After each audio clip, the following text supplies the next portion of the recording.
On this episode of the Oklahoma Breakdown with Ikard and Lehman, presented by Riverwind Casino, we give you our observations after going out to a couple of OU's training camp practices. Then Geoff Schwartz joins us to talk about his Oregon Ducks heading to the Big Ten and what it all means for college football. And then we give you our winners and losers of the week. Please download and subscribe to the podcast, rate it 5 stars, and write us a good review. Follow the show on Twitter, Instagram, Facebook, and YouTube. Just search Oklahoma Breakdown on any of those, and you'll find us. All right. Our man, Michael Hosty, will kick this thing off. It's time for the Oklahoma Breakdown. It's a beautiful Wednesday, August 9th, and you're listening to the Oklahoma Breakdown with Ikard and Lehman, presented by Riverwind Casino. Riverwind is Oklahoma City's premier casino experience, and there are so many reasons why Riverwind is consistently voted OKC's #1 casino, but it all starts with their amazing variety of gaming thrills and excitement. Riverwind's beautiful award-winning environment plays host to more than 2,800 of the latest electronic games with a huge selection of table games, including blackjack, match, roulette, and Teddy's favorite, craps. No matter what your game, Riverwind has it in spades and hearts. And to learn more about their gaming promotions and entertainment options in the month of August, all you got to do is visit riverwind.com. Riverwind Casino, simply the best. Now, recording this on Wednesday morning, please leave us a 5-star review and a nice comment while you're at it. Also, we've got 1 spot, maybe 2 advertising spots left for the football season. If your business is interested, all you got to do is email the Oklahoma Breakdown at gmail.com. And we'll get you that information. Ted, it is training camp time, buddy. So fun. It's here. Yeah. Training camp's rolling on, and I don't know. It's been fairly quiet, which is a good thing, right? With training camp's fairly quiet. So yeah, exciting times right now. Now, you have been out to a couple of practices. I went out to practice on Tuesday. Right. So we've got lots of observations to get to. But before we do that, potty training begins Thursday here at the Ikard household. Nice. 2-year-old's ready. He's told me he's ready. He's excited. He's excited for his potty, Ted. And I'm excited that he's excited. I know it. I've heard some stories, man. I know it's not going to be easy. I know there are going to be some accidents along the way. But my wife and I, we are excited for the challenge. And I'm just going to embrace it, man. I don't know how dirty it's going to get, but I am going into the situation with the mentality that he's just going to be peeing and pooping everywhere, and I'm going to have to clean it up. So I've got like worst case scenario in my mind going into it, but I think it's going to be great. I think he's going to thrive. Yeah. I think if I remember right, I think there was a lot of parental angst going into it, but it ended up being almost like not even a thing. And I think the fact that your son knows it's coming and is excited about the challenge, I feel like you've already won 99% of the battle right there. You know, because I think when there's a reluctance, that's whenever things can get out of hand. But it sounds like you're at a good spot. Yeah, and my wife's got like we have listened to an audiobook, you know, so we've got a method, we've taken notes, we are going into it with a plan. I'm sure that plan will not work out perfectly, but we are prepared and excited. So we'll see how that goes. That's what I'm going to be doing the rest of this week and this weekend is helping the little guy direct his fluids. His excrement. You got your own training camp going on, huh? Yeah, training camp at the Ikard household. Sessions. Yeah, different kind of training. All right, let's get to what we've seen. So you've been to a couple. I went to practice on Tuesday. The first thing that stands out to me is just how they're practicing.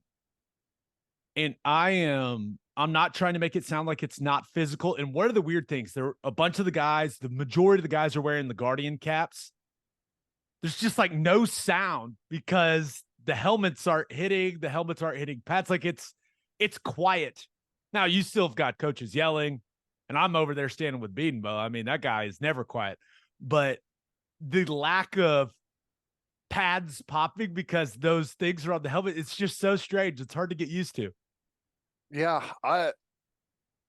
it is. And I don't know. I didn't notice it until you mentioned it the other day. And it is right. Like you're almost missing the sneakers squeaking at basketball practice, right? Like Yes. it's just like this background noise that you don't even notice, but it's there, and it's kind of the sound of what's happening. So yeah, after you said that, I was like, this is uncomfortable. I can't watch a football practice like this.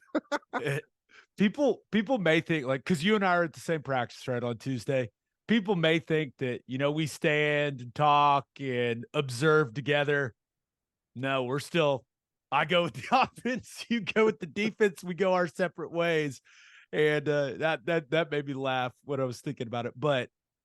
And this is something that was a discussion a year ago. I think they're practicing differently than they did when we went out to practices at this time a year ago. Especially, you're talking about the 9-on-7 periods, the team sessions at the end of practice, what they're doing.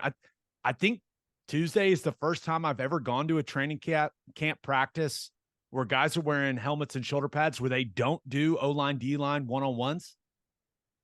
Yeah. I can't ever remember not seeing that. But there was this discussion a year ago about how worn down the guys were early in the season, right? And how it seems like they ran out of gas way too earlier in the year. I think the staff listened to their players. I think they've made some adjustments to the practice structures. They haven't gone full pads yet. And remember last year we were talking about them tackling and absolutely getting after it in full pads. And it seems like they are trying to reduce the wear and tear on their guys. Is that kind of the same feeling you get? It's not that it's not physical. It's still, when they're going, when it's the competitive periods, they're absolutely getting after it. But I don't know. I think I think they've made some changes after watching what happened last year. Yeah. And it may be that they've got a little bit longer of a ramping up period, if that makes sense, to get guys acclimated and maybe to ease into it a little bit more. And then I think they are spreading out their really difficult days a little bit more. So yeah, and I you do have to learn from, not necessarily mistakes, but things that you did previously, and how well they worked and what you got out of them, and tinker with the schedule a little bit. And it seems right now that they're, at least if the overall goal is to stay fresh and to stay healthy, then seems like that's working so far. But there's also going to be some really difficult days mixed in there. There just has to be, there has to be. So it's a fine balance, man, finding the perfect level of physicality, and part of it is just getting the guys in the grind, and you got to be tired and sore, and you got to have some adversity. And how do you respond to that? It's something you've got to train and test for. So yeah, it seems like it's maybe just an extended ramping up period. Cause what are they, 5-6 practices in now? Still pretty early on. Yeah, but just think about us, right? 5-6 practice. That first day when you were after the 2, what was it, acclimatization or whatever the word is, practices, it was, hey, full pads, start practice with Oklahoma drill. Like that was every year of my career. Yeah. And they're not doing the Oklahoma drill stuff that they did so often throughout spring ball and camp a year ago. Like, I just think they took a step back and went, how can we have our guys be a little fresher throughout the season? So I'm sure there's some sports science behind it, but it was just one of the things I noticed. You go out there and you're like, okay, this is what they've been doing, and then they don't do it. And you're like, okay, that's interesting. Yeah. So we'll see. I'm sure you're right. I'm sure it'll get a little more dialed up, right? Got the scrimmage on Saturday that will undoubtedly be full pads, full contact, the whole thing. So we'll see how that progresses, but just an interesting observation. All right. So you've been focusing on the defense, right? You've been over there correcting linebackers. Coach had your Coach Ted hat on. What's stood out so far defensively from what you've seen? I mean, there's quite a bit. I mean, you've got to start up front.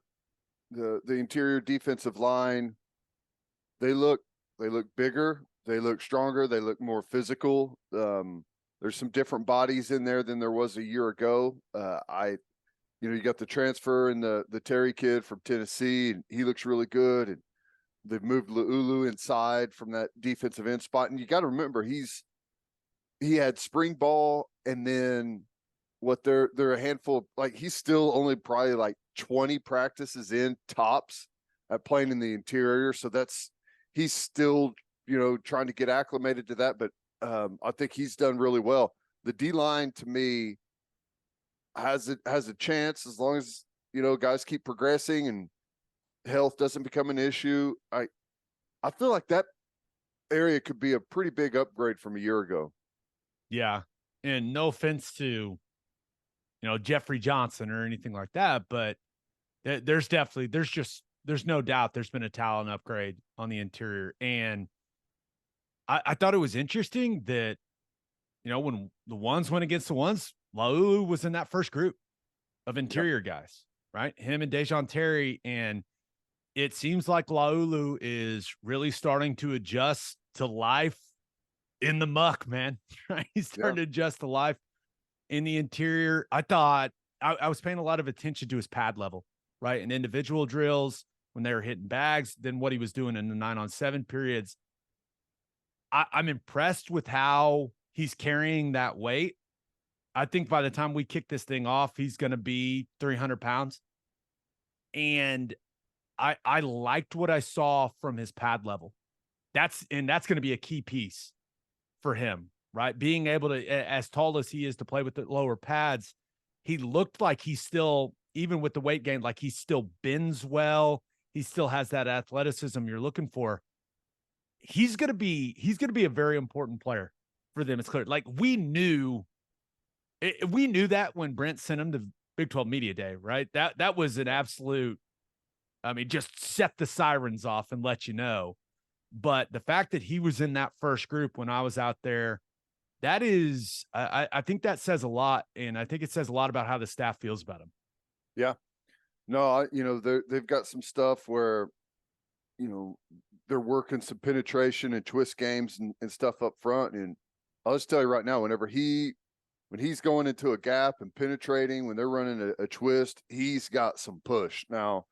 And just those two guys alone, if talking about Terry and Laulu, both of those are new guys to the interior. And, you're talking about going about 320 with Dejon Terry and Laulu 6'6", going to be 3 bills. I mean, they're starting to look a little bit better on the interior. That's kind of what we've been waiting on. And they're in a different world right now, it feels like, than they were a year ago. Yeah. And, with Laulu emerging, with the addition of Terry, like, I think that's elevated Jordan Kelly's play, right? Yeah. Talk to a couple of the starting interior offensive linemen about, I say, hey, who's that sucked a block right now? Jordan Kelly's name came up every time. They said he's stronger. They said he's faster. They said he's more agile. Like the quickness is improved. It may be the fact that it's his last go, right? That's always a motivating factor, but it's a guy that has been a starter, and I don't think he has any intention of giving up his starting spot. So the way I see it in the interior right now, and Isaiah Coe didn't flash particularly to me, but we've seen him flash, right, in games in the past. So I think you're hoping to have 6, right, on the interior of the defensive line, but Laulu, Coe, Kelly, and then you throw Terry in there. I mean, that's a solid 4. And we'll see how the other 1 or 2 guys that may get into the rotation, we'll see how it works out. Because you can't play 10. You just can't. Yeah. There's a couple of the younger guys that, the weight isn't where you need it to be.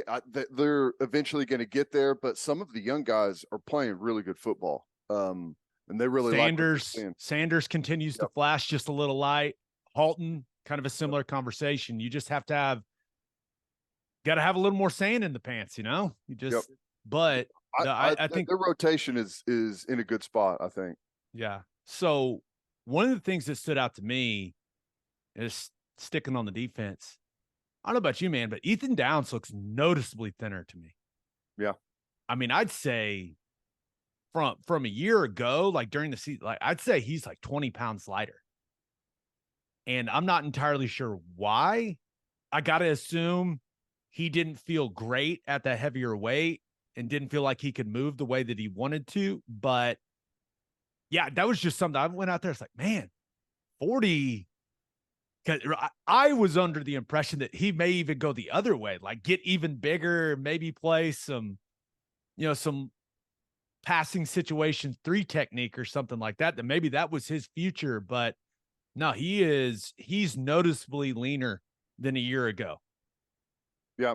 And I wouldn't say necessarily that's a problem. I still think he's got plenty of punch, plenty of strength, and still plenty of size there. But, if you look back a year ago, he needed to be more active and needed to be able to get off the ball a little bit better, be able to pursue, play that edge a little better with some lateral movement whenever you get put in a tough spot with some zone read stuff, or, whenever people are running away from you. I don't have a problem with that as long as he doesn't start getting pushed around, which I don't think is going to happen. So, I mean, part of it makes me feel like it's really competitive there, and there's some guys that have really good get off and pass rushing skills, and he's got to be able to be more explosive and be able to move a little bit better off the edge. We'll see.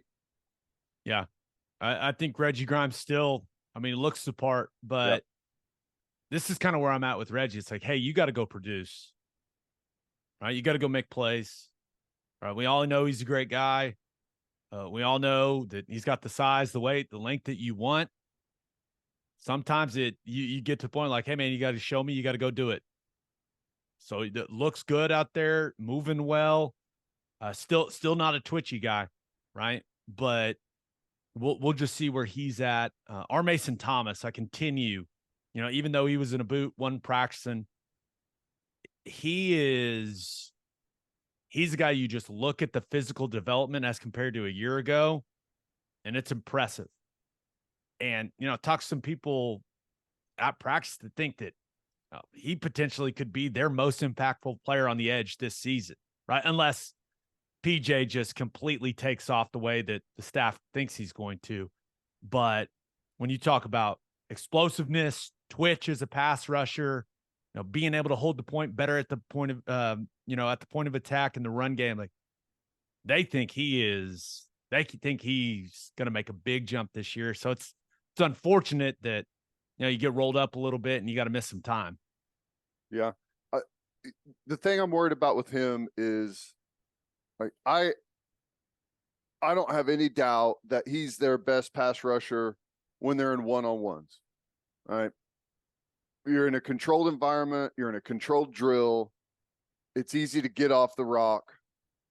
All right. You don't have to worry about, countering back or playing the run. That's where I worry about him. As far as beating the drill, no one's going to have a better get off. They don't have anyone that can bend like him.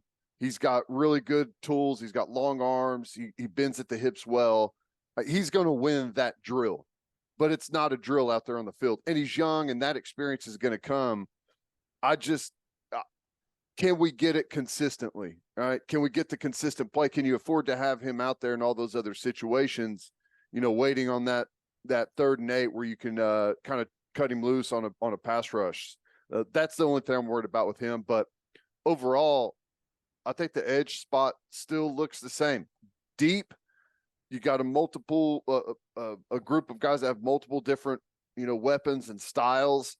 And it's just going to be a matter of finding who's your best 2. And I imagine, kind of like the interior, they're going to have a nice rotation. Yeah.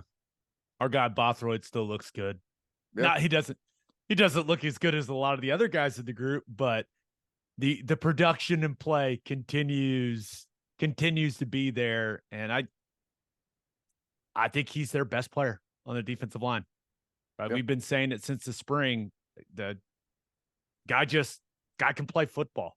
Consistency. Not gonna win any beauty contests, right? When you talk about body type, dude can just play. Yep. He's consistent. You know what you're going to get every snap. He's going to be in the right spot. He's going to take advantage of whatever, a lineman's too flat, or he's gone up against him a couple of times in pass rush and kind of knows what his flaws are. He's going to use that against guys and just be a dude that's always in the right place with good production. I mean, you got to have guys like that, and we definitely need it at that spot. Last year, we started off with a bang at edge and faded into obscurity at the position as the season rolled on. So that can't be the case this year. No, but just watching the defense as the whole, it's clear how important Stutzman is, right? Directing traffic. And part of me wonders, hey, is there anyone else behind him that can do what he does at the level that he's doing it? Just, and I'm not talking from a, goal and making plays physically standpoint. I'm talking just a mental aspect of things, right? If something happened to him, can it do that, right? Could he go out there and direct traffic? I think that's an interesting conversation, but the position that stands out, right? Like the secondary is the group that when you go out there to practice, you go, okay, it's starting to look a lot more like what it should look like. Yep. They are deep at safety. I mean, they've got some guys that can absolutely play. Corner is super competitive right now. They got playmakers at corner. I feel like it's the best our secondary has looked in. I don't know. You may be able to just keep going far back as you want to. There's some serious playmakers back there. Bowman looks great. Reggie Pearson looks great. Key Lawrence looks really good. Peyton Bowen looks really good. They're also going to get Robert Spears Jennings back as gradually as he works back from that shoulder. Some other young guys, Vickers, and it's a good looking group, man. It really is. Yeah. Harrington, the switch to the single digit. Nice. Looks good. Looks good. I'm going to be shocked if he's not your main starter at the cheetah position. I know it'll be situational, right? I think McCullough's going to factor in maybe some of these teams that go, do people even call it regular personnel anymore? I don't know. Heavy personnel is just like two tight ends in the game. I don't know. So when I think Venables is going to get creative with how they use the cheetah position in the defense, depending on offensive personnel situation, things like that. But I'm almost to the point where Harrington is a lock as a starter for me. The most interesting, and you're right, the safety competition it's going to be fierce, but the most interesting thing for me is who's going to be the corner opposite of Woody Washington. I think multiple guys are going to play, but just watching the first group throughout practice, you had Josiah Wagner run out with the first group.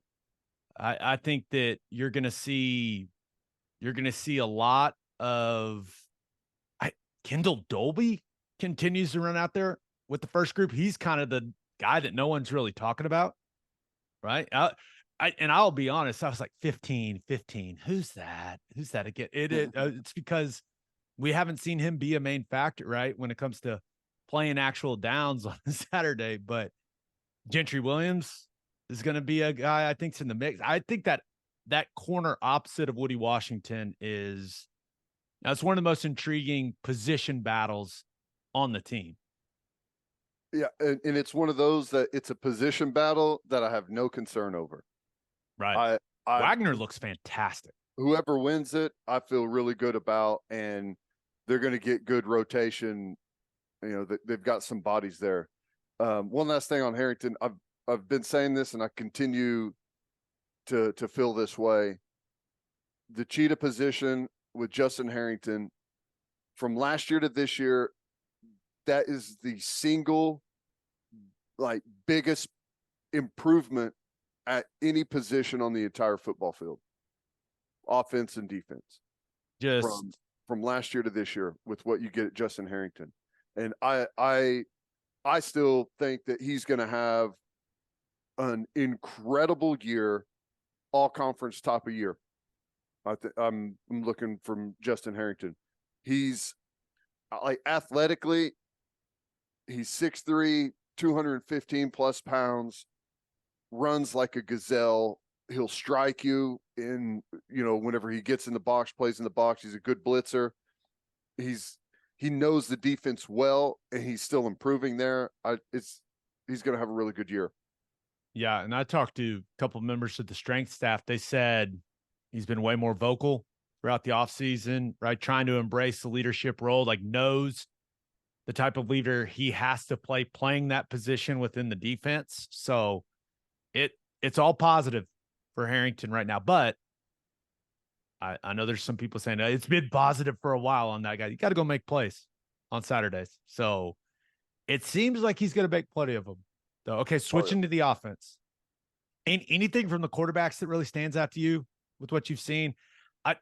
Dylan Gabriel, he continues to embrace that leadership role. I thought he ripped off a couple runs. I thought he looked a little faster, right? A little smoother out there, a little more athletic running the football. Seems like he had a good offseason when it comes to, speed, explosiveness, all that. But other than that, that's kind of hard to tell, right? When you're not in the flow of an actual game with the quarterback position. Yep. From what I've seen, he looks sharp. I don't think he, the issues he had last year, I don't think he does have some limitations, but the issues he had last year, I don't think are limitation issues on him. I think he's an accurate passer. I think he's a smart quarterback. I think last year, as things kind of fell apart, I think he just kind of lost some of his confidence. And I didn't think he particularly started off the season with a high amount of trust in his offensive line and trust in his wide receivers. It looks like that has improved for him just as an overall, just playing in the offense. He's just in a better spot. And I think that shows pretty well, at least from what I've seen. He looks like he's having what you would expect from a guy coming back second year in this system, has played a ton of football. He looks good, looks prepared, ready for a season. Yeah.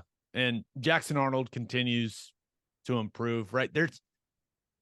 He's a true freshman quarterback. There's going to be growing pains. There's just no doubt the athleticism, the talent. I mean, it's there. It's there. In a perfect world, DG stays healthy, right? And you get to let him sit and learn and gain confidence. He's going to play in several games, right? That is definitely, there's no doubt that is the plan. But I know there's some people that want to replace Dylan Gabriel right away as this season starts. That, in my opinion, that would not be the best thing for the football team this season. So it looks like DG, he's got a ton of confidence, and we'll see how it goes. But running back, good to see Javonte Barnes back out there. Looks fantastic, right? I mean, clearly had a nice offseason, but the guy that stands out to me among the entire group, and Marcus Major was out there, Sawchuk was out there, even though those two guys have been limited, right? They're trying to limit their workload and be smart, especially with Major, right? We all know what his health issues have been, but Caleb Hicks looks the best to me. Agreed. True freshman, like it's not only true freshman, dude.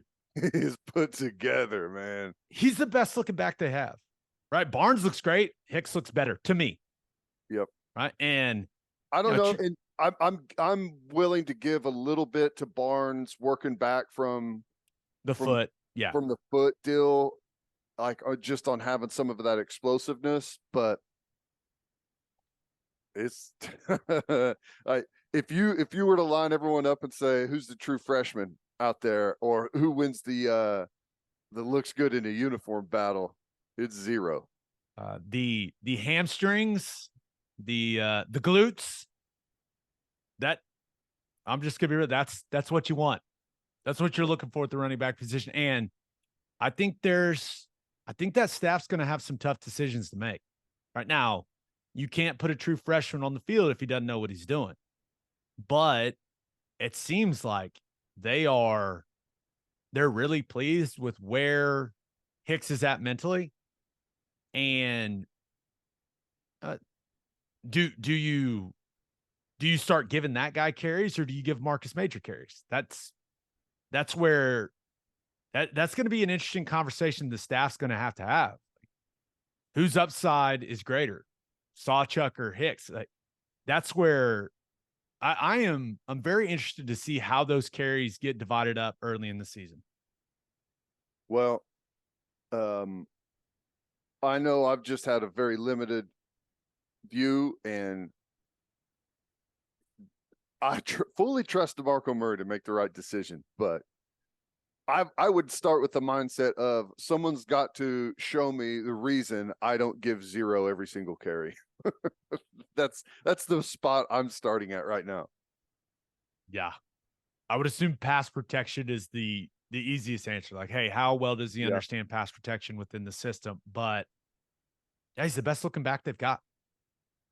But that does not mean that the other backs don't look good. No. I mean, it's an overall that they've got some great depth. Yeah.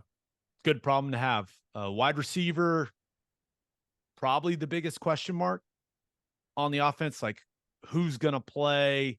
What guys are going to be in the rotation? Can a guy become, the guy? But the top thing that stood out to me is Jaden Gibson has found more consistency, right? And I'm not talking about the route running, catching the ball, making plays. I think he understands how you have to play now, because that dude is blocking his ass off on the bubbles, down the field, in the run game.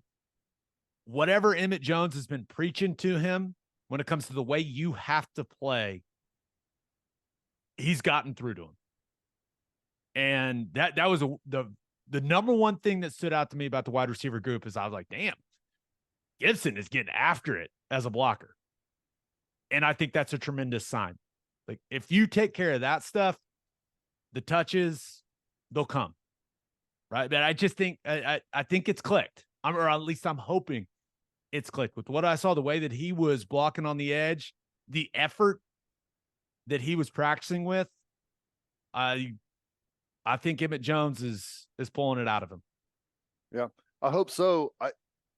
We've talking point for quite some time has been how much talent is in that group, but we haven't seen anyone emerge, and it's hard in training camp because you don't get it's hard to find like who's actually playing well and having a good rhythm, trying to watch everything. But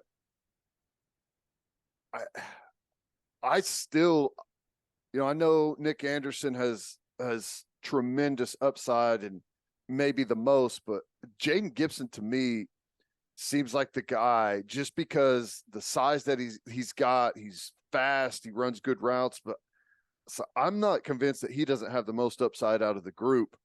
But how close is he to being there? I don't know. That the overall group looks good. They've got great speed in some spots. They've got, some guys that can get open in the middle of the field. It's the outside spot that really, someone's going to have to run away with it. And, it may be one of those things, Gabe, where they've got a rotation of guys throughout the entire season. Yeah. Now, the tough thing about the rotation piece, and I've heard a lot of people talk about, Jeff Lebby and maybe not playing as many young receivers as you want to play. Well, that's one of the negative effects of playing as fast as they do offensively, right? You don't get into some big wide receiver rotation because you're playing with tempo. If you sub your wide receivers, the umpire goes and stands over the ball. He extends his arms like this, and the defense can match. That is not the speed with which this offense wants to play. Now, I will say in team, it did seem like they had it slowed down a little bit. I don't know if that's to let the defense adjust or if that's going to be more the way that they go about things, but it does seem like they're going to want to play a lot of these wide receivers. Now, you've got your you've got your first group of the old guys, right? With Farouk and Stoops and I guess Andrell Anthony. I guess you classify him as an old guy, but yeah, they're going to find snaps for Gavin Freeman and Nick Anderson and Jaden Gibson. Like, so they're going to have to play slow at sometimes to get different wide receivers on there. But Jaquez Petaway is a guy that really has stood out to the staff. I mean, and he's bigger than I thought. He's explosive, right? He can make things happen. He's got some thickness to him, yeah. He's already thicker than Mims, right? Because he's wearing 17. I was like, wow, Marvin gained some weight. Nice. Like, oh wait, what? But he can fly, man. He can fly, and he's better with the ball in his hand than I thought he would be. I was kind of under the impression, hey, he's just a speed guy, like run verticals, caught a couple bubbles, made some things happen. He's a guy you get really excited about if you just watch him for a little bit. So they're going to have to find ways to get those guys reps and like develop those guys. And one of the main ways to do it is, hey, you got to slow down and sub some. Yeah. Yeah. Well, I don't know. I think we'll be fine. Maybe I shouldn't say that. It's hard to tell for me at wide receiver until we get to a game. It's just difficult to gauge where those guys are at. Yeah. All right, let's talk a little O-line. Savion Byrd looks pretty good. I would say, just asking, kind of in the 295 to 300 pound range, not as heavy as they want him to be, but he's moving well. I think he's got a little more confidence. Now, I will say, I do think he's a strong favorite to be the starter at left guard. But he's got to get himself to where he can play an entire football game at a high level, right? He's got to take his diet more seriously, whatever he's doing off the field, like sleep, all the stuff that matters when it comes to playing at a high level, performing at a high level. He's got to be a little more dialed into that, right? Because the rest of the O-line was looking real fresh at the end of practice. I was impressed. I was like, dang, these guys are in good shape. And and we've seen it from him in the past, right? He was not where the rest of the group was when it comes to being in shape. So he's got to practice himself into better shape. You can't run out of gas in the fourth quarter. You just can't. So I'm interested to see if he can make the proper adjustments, but man, that left guard position is kind of the big question mark on the O-line, and he looks good. I wonder if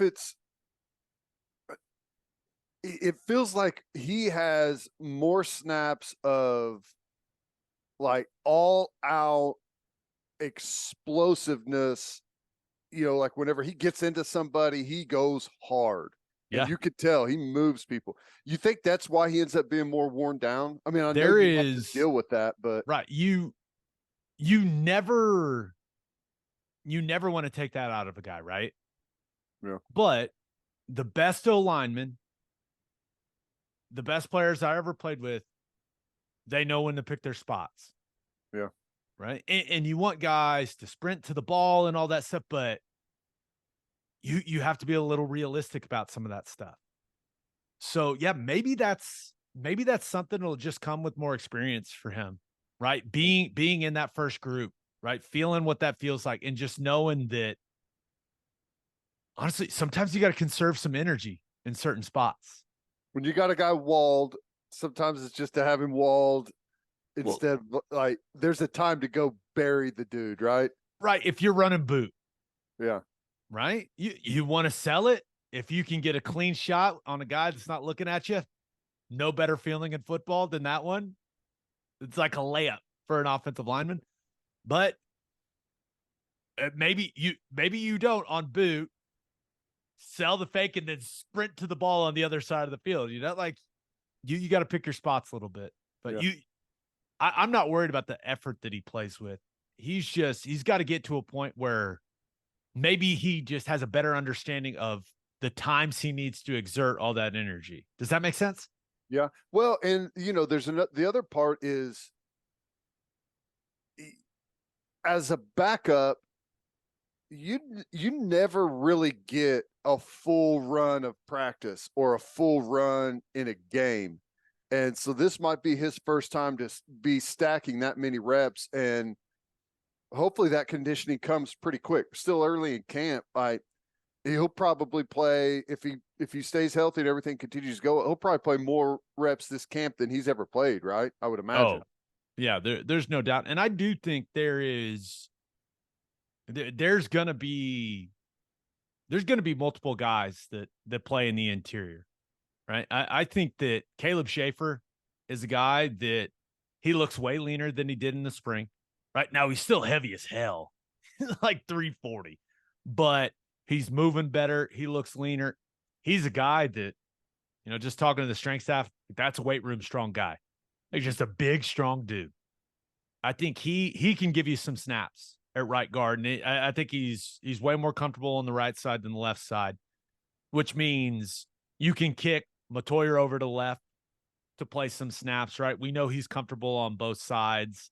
He looks a little better than me, but I still think I kind of just understand what he is as a player, right? The good thing about him is I think his floor is a really solid college offensive lineman, right?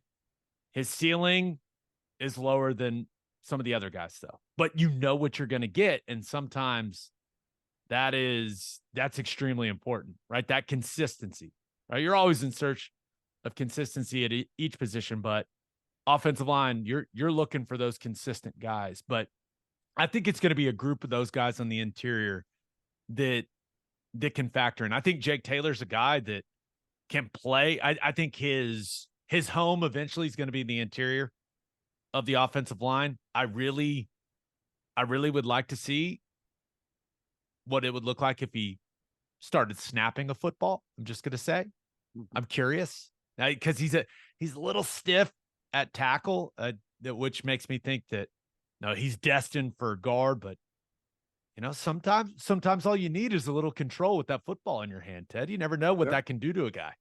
Yeah. Speaking of that, what do you think Raym looks like and Everett? Yeah, Raym he looks good.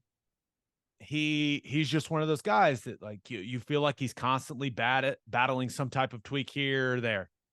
Right? The key for him is staying healthy and doing what he needs to do in the weight room, in the training room, to try to stay as healthy as possible.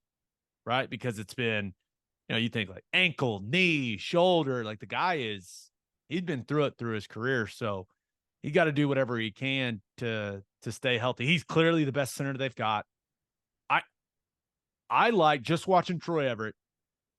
I like his mentality, right? He's got some stuff to him now, right? He'll get in there and scrap, but he's not a big dude.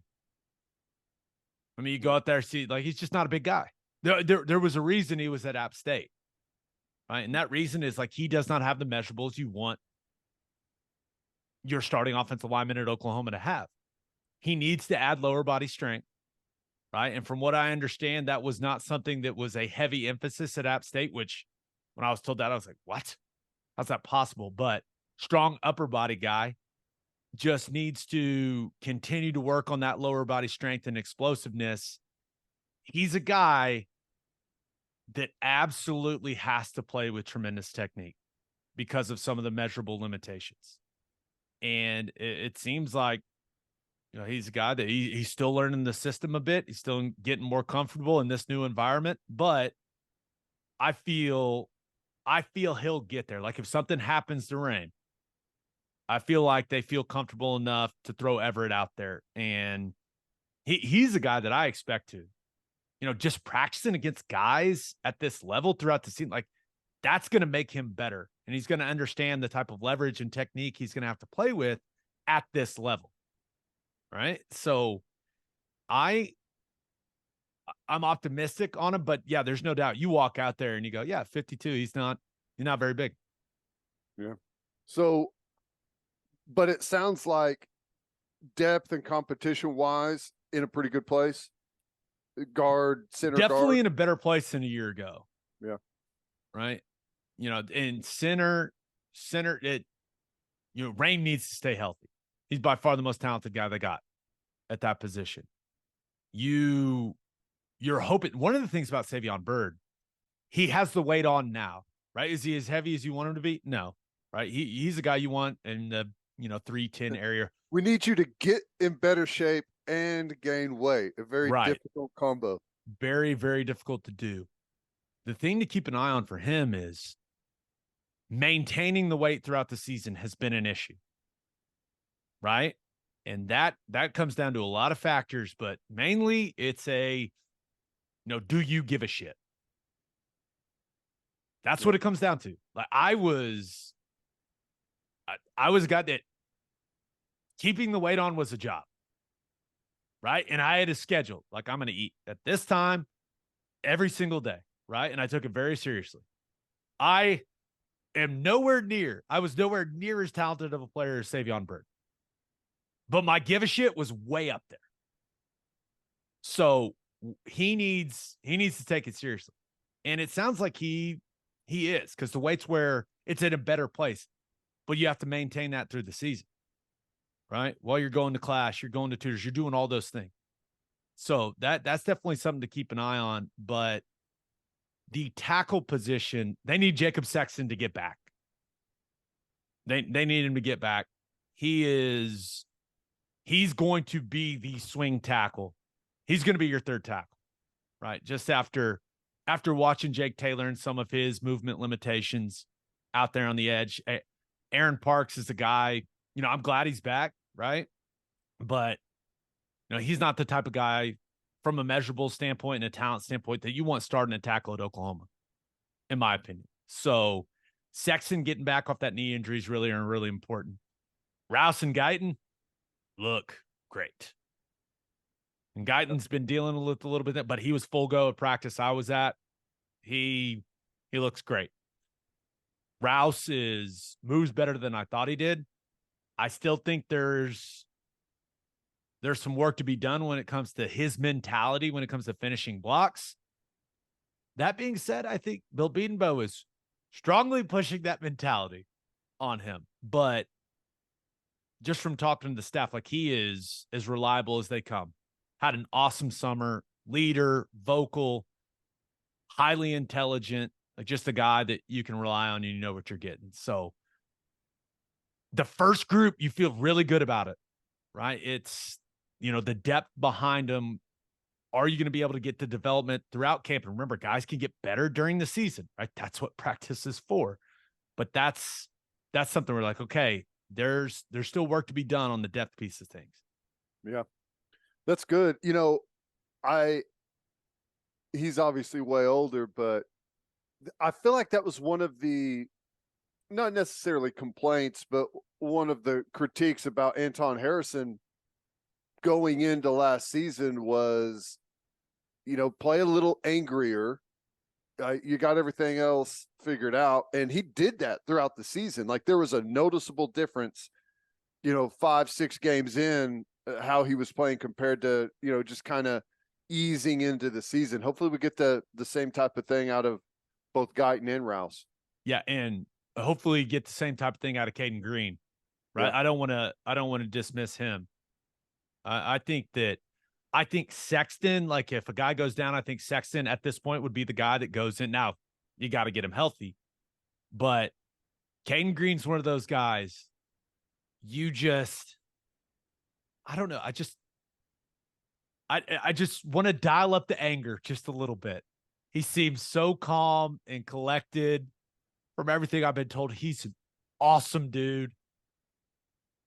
I need to dial up the craziness in him just a little bit.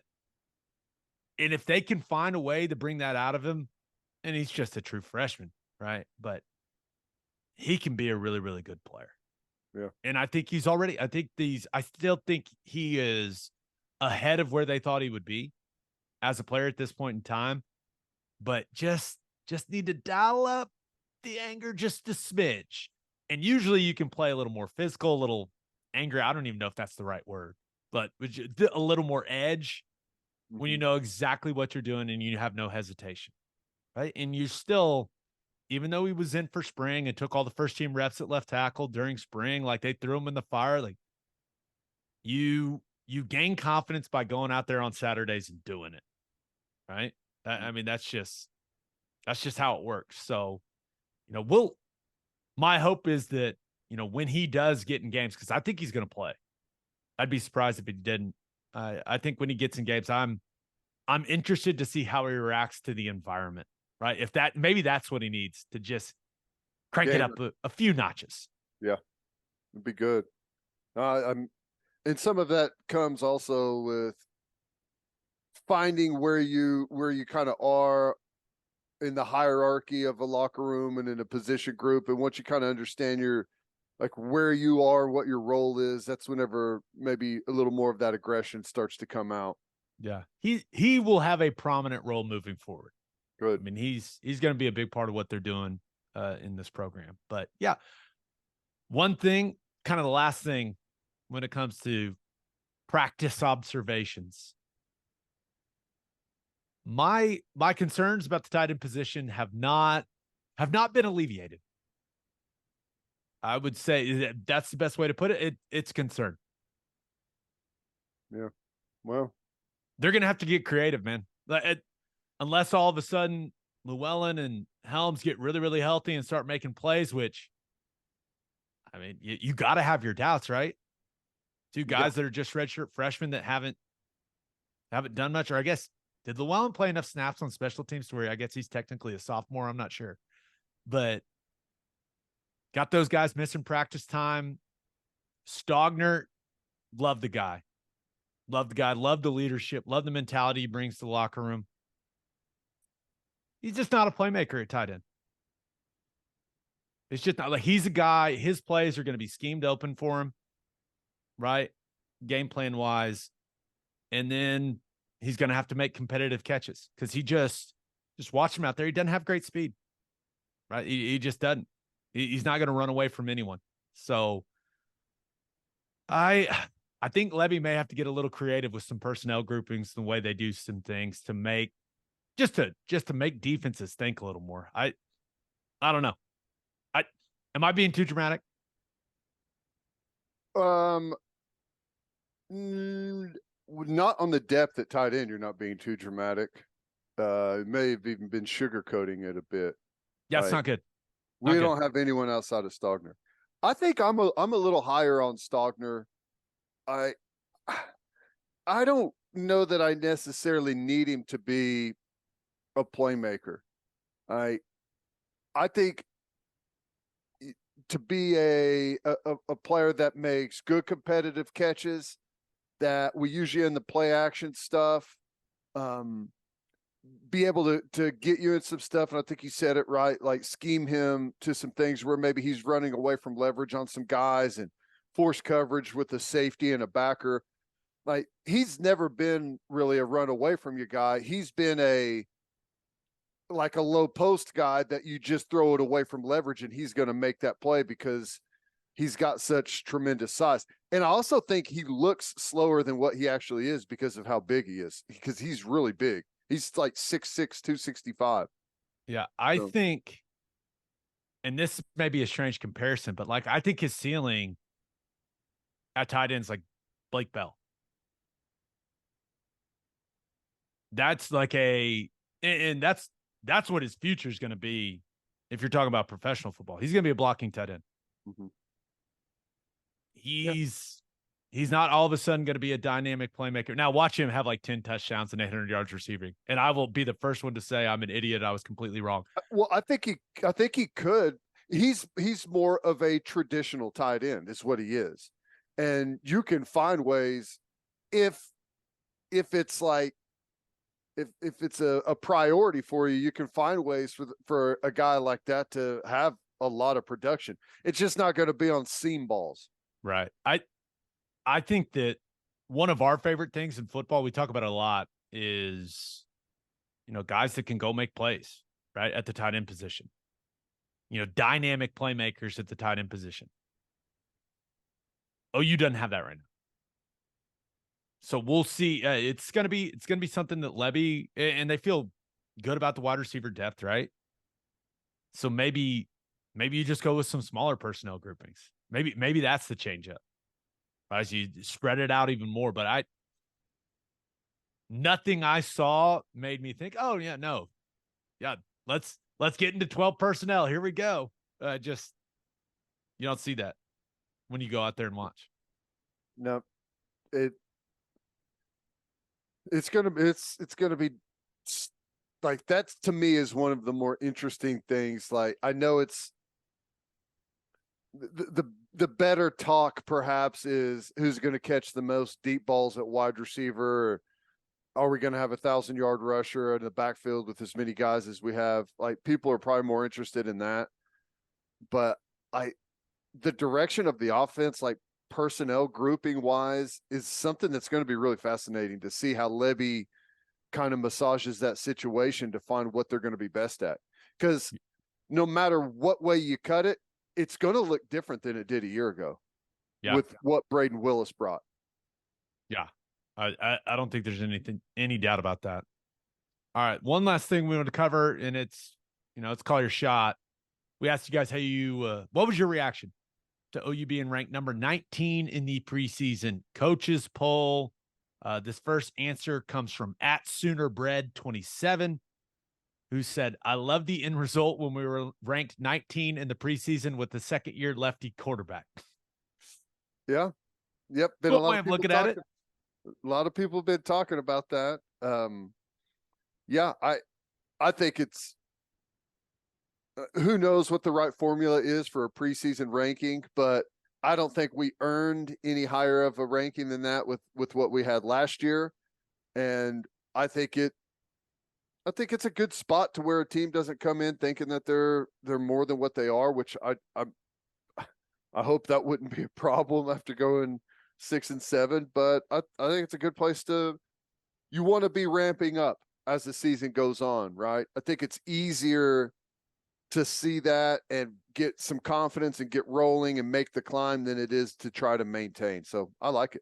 Yeah. This other one comes from @OUDNA guy, who says, it's too high. Get us out of the top 25 altogether. I want all of the bulletin board material we can get. Is this your burner, Ted? @OUDNA guy? That's good. And I don't mind that either. I would have probably, we're a top 25 football team right now. Okay. Just plain and simple, we are, but I wouldn't have minded if we're outside of the top 25. I bring all the disrespect you can. I'm here for it. Yeah. And you got 5 total Big 12 teams in the rankings, right? Texas at 12, TCU at 16, K-State at 17, Sooners at 19, and then Tech checking in at 24. When I see that, right, no teams in the top 10, I think it's a pretty good representation of how people feel about the Big 12 this season, right? A lot of really good teams. We're just, especially after what TCU did a year ago, I think everyone's like, we don't know who the hell is going to emerge out of the Big 12. Maybe it's Texas, right? They look the most talented on paper, but I think people are still a little skeptical of trusting the Longhorns. I don't know. I saw the poll and I said, yeah, that feels about right about how people feel about Big 12 football heading into the season. It's interesting. Outside of Oklahoma, did Texas beat any of those other teams that they're ranked ahead of in the top 25 last year? I'd have to pull up their schedule, but did they beat? No, they didn't. They lost to Tech. They lost to Tech. TCU. Remember that was they did beat Kansas State. Remember the Tech game was like the statistical anomaly. Everyone after it was like, it is basically like no one knows how Texas lost that game. It's insane. But they did beat Kansas State though, which they wouldn't beat them this year. Yeah, 27-34. They beat Kansas State. So, yeah, the Texas hype is there. I mean, there's no doubt about it. But it's going to be a fun year in the Big 12. That's all I know. Agree. And you look at the top 10 though: Georgia, Michigan, Bama, Ohio State, LSU, USC. USC is not the 6th best team in the country. That's something. But then you got Penn State, Florida State, Clemson, and Tennessee. Other than Georgia, and Bama. It's so funny to look at that list because USC is like a fish out of water in that list of football teams right there. Yeah. They got a really good quarterback, though. Right. That's right. All right. Speaking of which, we dive into that a little bit with our man, Geoff Schwartz. His Oregon Ducks are headed to the Big Ten. So let's talk to him about everything that just went down last week. But first, Love's Travel Stops is now offering a nationwide 10-cent per gallon discount on gas and auto diesel. Just download the Love's Connect app and scan your barcode at the prompt on screen and watch that price drop 10 cents per gallon. Across the country, the Love's Connect app unlocks exclusive deals can help any traveler plan their route or meal on the highway. So before you hit the road, be sure to download the Love's Connect app to save 10 cents per gallon and experience the country's best highway hospitality at Love's Travel Stops. Love's also has you covered if you forget your phone charger or headphones with an expanded mobile-to-go zone. And of course, don't forget to grab yourself some of that delicious Java Amore. Opolis Clothing is the exclusive home for all of our Oklahoma Breakdown merchandise and is the best place to get your OU and OKC Thunder gear as well. If you want to live your life in buttery soft comfort, go to opolisclothing.com. That's OPOLIS clothing.com. Use promo code TED, TED, for 10% off your entire order. That's opolisclothing.com. Use promo code TED for 10% off. Buttery soft and 10% off. And hey, you hungry out there? Well, then head to the garage for hand smashed patties, butter toasted buns, and some ice cold beer. The food is fantastic, and it is the perfect spot to watch any big game. Visit eatatthegarage.com to find a location near you and order online from the garage in your neighborhood. All right, here's Geoff Schwartz. It is our pleasure to be joined by a man that played 8 years in the National Football League. You can hear him on SiriusXM Pac-12 radio. You can see him all over Fox Sports. He's even a writer, and he is a future Big Ten legend. Geoff Schwartz, what's going on, buddy? Well, I have 1 year left on Pac-12 radio, so we know the end date, buddy. I don't know. Just like you do Big 12 radio, you're probably gonna have a couple new additions on that side. I hope to find myself one day on Big Ten radio, but yeah, man, it's all changed, and it went from like 100 to 1,000, and then back to like 0 today. It feels like nothing even happened, even though it was just a few days ago. It's crazy, man. A lot of change in college sports very quickly, and a conference that had been around since 1915. This is the first time the Pac-12 incorporated to what their Pac-4. There was a Pacific Conference, and it was added UCLA and USC, then went to Arizona State. It's done. It's going to be gone pretty soon. What's the change going to be like? Is this one of those things where we're all been out of shape about it and worried about the future and nostalgic about the past, and then once this thing gets underway, we're not going to notice it that much? It's a good question, right? Let's take Oregon, for example. So part of the reason I think we like college sports is we like the shared traditions, the scar tissue, like knowing the opponent very well, even though you might not know players per se, but like, oh shit, if Oregon's going to Stanford, that's a problem, right? No matter who Stanford is, like we always struggle with Stanford. So you have to build those ties basically in a new conference. You got to figure out who your Stanford's going to be, right? Who the opponent's going to be that's going to come into your house and give you trouble. And you have to build the care, like the want to watch those games against opponents you really don't care about. Now, the big games are going to be great. Remember, Ohio State, Michigan State, and Penn State. Those four are going to play each season. Washington, Oregon, UCLA, USC. Great, right? Much better games. But the game like Oregon, Iowa, I don't know. I got to find a way to care about that game, right? I've cared about Oregon, Arizona a lot more. I have a history with Arizona. I've watched Arizona play for 30 years now. So I think that's figuring out those reasons to watch some of the schools that you don't really care about is going to have to be new. But in the end, I mean, I'm going to watch as much football as possible. The question is, I'll watch Oregon State play Cal right now. Am I going to watch Illinois, Purdue next season? I don't know. We'll find. I mean, I might have to, but like that's the new part of it for like me and for you guys. You're gonna have to start watching This year, I imagine probably start watching some Arizona. Well, I guess Oklahoma, you're watching SEC, but Gabe, you're on Big 12. You're going to watch some Pac-12. You got a lot to watch, but you're going to start probably pay attention more to the SEC. So it's just but all even new. for us, like Houston versus UCF or something like that, like something that we wouldn't have even been interested in previously. That's on the list now. You're going to have to watch that game, and so it's different for us than I think it is for like a fans. I mean, fans are going to watch no matter what, but are they going to watch the other games now, right? The games that they used to just watch because they sort of had a common knowledge of the opponent and it mattered for their conference. Are they going to use, or is an Oregon fan going to watch random Big 10 game versus where they would probably watch a random Pac-12 game? Over time, it probably evens out. But again, we're going to probably have a change in 5 to 6, 7 years when the Big 10 and SEC just become one giant conference, right? I mean, Chip Kelly talked about it yesterday or the day before. Look what Notre Dame's doing, right? They're independent for football and they're ACC for everything else. That feels like where we might go. You're independent for football, and then everything else is within a conference, and maybe that's more regionalized to make it easier on travel. So right now it's going to settle down, but in the next couple of years it could ratchet back up again. Yeah, it's gonna be interesting to see where this all goes. Now, before we dive into how your Ducks are going to fare in the Big Ten, like, how did we get here, man? Like, who's to blame? Kliavkoff is just he's getting crushed. I mean, the blame was all the way back to 2010 when the Pac-12 couldn't get Texas and Oklahoma to commit, right? I mean, they were close. They were on the 2-yard line, and then Texas won the Longhorn Network, and the Pac-12 wasn't willing to bend with their request for their own network. If they just would have said, you know what, you could have Longhorn Network, whatever, man. They'd probably be in the Pac-12 right now, right? Which is ironic because the Pac-12 tried to do this first. They tried to get Oklahoma State, Texas, and I think A&M, all the Pac-12 plus Colorado and Utah to form a 16-team conference. And they were close. It didn't happen. And then sort of just along the way, little mistakes here and there, right? Not getting the Pac-12 network on DirecTV.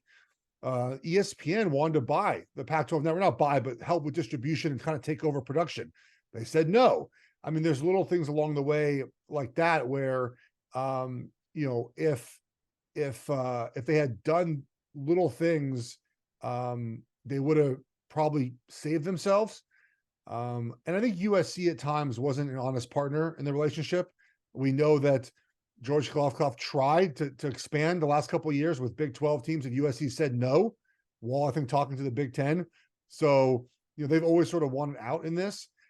People want to blame the networks. I mean, I guess, the report today, Fox paid for Oregon and Washington to go to the Big 10. They just threw more money, sure, I guess that's the network's fault, but it's all this fault. George Kliavkoff, I think the two mistakes he made were, one, getting jumped by the Big 12, right? You got jumped, and two, and so sure along the same lines, you just overvalued your conference. There's reports that he sought $50 million per school. A little heavy. And that was like $43 million per school. That was 40 per school. And so, but once the Big 12 jumped the Pac-12, I don't think there's been even a deal to present on the linear side. Like ESPN and Fox have been out. And so combination of the media landscape right now, plus all of that, these are all these reasons. John Wilner, who wrote a long article, like 12 reasons why. I mean, there's a lot of reasons why we're here. USC not being good at football for many, many years has not helped. It's not helped at all. It's just sad we're here. But once USC and UCLA left, it felt inevitable this was going to happen. Here's kind of how I view it in a weird sense.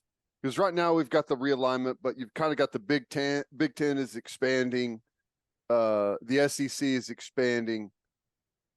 I feel like what the ultimate goal is, it's like a team in the offseason signing free agents and bringing guys in. We're going to cut down eventually to our 53-man roster. And I feel like the networks are tired of carrying, like you were mentioning, like some of the games, like, are you going to watch Purdue, Indiana, or something like that? I think the networks don't want to carry those anymore because it costs them money to put it on, to staff it, all of those things. And ultimately everyone's just waiting on Ohio, Michigan. And I think right now you've expanded, but do you think there's going to be a point where it tightens down, like you said, in football? Maybe the conferences are different in other sports, but ultimately the networks are going to carry more of the big games of the opponents everyone watches. Well, you're exactly right. I mean, you're going to have a weekend where you're going to have, you know, a Oklahoma playing LSU, and then followed by UCLA playing Michigan, and then followed by Oregon playing Penn State, and followed by Texas playing Alabama. I mean, that's a possibility in a weekend to have those 4 games over ESPN, Fox, CBS, and NBC. God, that's sexy, Geoff. Right? Like I mean, that's possible, right? And next weekend it's Penn State, UCLA, and then it's Michigan against Washington, and then it's Auburn playing Texas, and then it's Oklahoma in the night game taking on Mississippi State. I mean, it's better than Oklahoma playing Houston, right? Or whatever they would say in the Big 12. Like, you're going to get, to your point, you're going to get better games. But again, if you view the sport as regional, which my parents are Bruin alums, I grew up in Los Angeles, I played at Oregon, I do Pac-12 radio, it stinks, right? Because the regionality of this is gone. But if you view it from a national lens, which I think the point you made is good, is that you get better national games. You have better games each weekend, and the networks are going to be very happy. And they'll put the secondary content on Big Ten Network, SEC Network, ESPN Plus, like NBC or Paramount, Peacock. I don't know which one they have. They'll have secondary places to put these games. The Big Ten Network is going to have games from 12 p.m. Eastern, right, the first kickoff, all the way to 2 a.m. Eastern. They're going to have a Big Ten After Dark with 4 schools in the Pacific time zone now. Like, they're going to have content all day. Like, they just better, it's better action, better content, more fan bases to watch. The question is, in the next round of realignment, do schools get thrown out of the big conferences? Look at the thing, like Florida State is saying right now what a lot of people have been thinking, right? About the people that bring in the money, bring in the eyeballs. Why are we sharing with the people that don't? Yeah, I mean, it's a good question. Again, like, Oregon gets a lot of ratings. Like, if you watch, Oregon gets good ratings. Why is Oregon sharing the same money as some of the Big Ten schools that just happen to be in the Midwest? I mean, it's a valid question, right? For Florida State, you're like, why are we sharing money with a Duke, a Wake Forest, that aren't getting the ratings? But I just don't know if this sport should all be about who gets watched and who doesn't. I mean, I get that's what sort of it is at times, but I think we're certainly going in that direction. Yeah, my hope is that all the schools can stay viable enough, right? I know it's about money, but like Oregon State, I mean, I feel so bad for that fan base. It's not like they've got awful fans. It's just, it's not a huge school. You look at like Washington State. That's where I feel for those people, and I don't know what's going to happen to them, Geoff. So I think what sucks is that a lot of decisions are being made about, basically where you live, right? Like, what city you're in. Corvallis, I looked up right now, has nearly 60,000 people that live there. I would imagine that there are some Big 12 schools that have the same, right? I mean, some of these college campuses, some of these cities are small, and it's not fair that basically Oregon State gets left out because they're just in a smaller city and they're not part, like Manhattan, Kansas, right? Where Kansas State is at, has the same population, 55,000. So, but they just Stillwater, Lubbock, but they just so happen to like be in the Big 12, which won, and they did win. They won this conference realignment, I think. And so Oregon State gets left out because they're just in the wrong city, which is the way I felt about Oregon too. I'm like, why? Oregon's in Eugene. Like, so what? People watch us play football. Well, if you look at the ratings again, Oregon games rate very highly. Why are we being left out because we're in a smaller city? It's some of this doesn't make sense to me. I mean, it does, I guess. Other thing that doesn't make sense, but I think your point, Teddy, is really good about the networks wanting these big time games, is that networks are seemingly okay with paying 8 of the Pac-12 schools so far to be in different conferences, plus potentially Stanford and Cal in different conferences. So 10 of the 12 schools, but not the 12 together as a conference. So they want the better games, right? They want those better matchups. They're paying for 1 or 2 of those a year versus the matchup of an Oregon Cal. Well, that game's gone now. Now it's Oregon, Michigan State. And so I think that's what they're paying for, but it seems odd, right? They're willing to pay what sounds like 10 of 12 Pac-12 schools, a competitive deal to be on linear television, but weren't capable of paying them to stay together to make that happen. Isn't it a little bit odd or ironic that this is probably going to be the best year the Pac-12 has had in 2 decades? 2 decades, I think ever. Like there's 4 teams right now that enter, 4 teams with legitimate opportunity to make a playoff. I actually don't think any of them do because the schedule kind of sucks for all 4 of those teams. But Utah, now Cam Rising's knee, we'll find out if he plays week 1. I'm skeptical he does. Oregon, obviously, Washington, USC. The schedules for, USC has that at Notre Dame game. Utah has Florida, Baylor. The non-conference matters a lot if you can stay undefeated, right?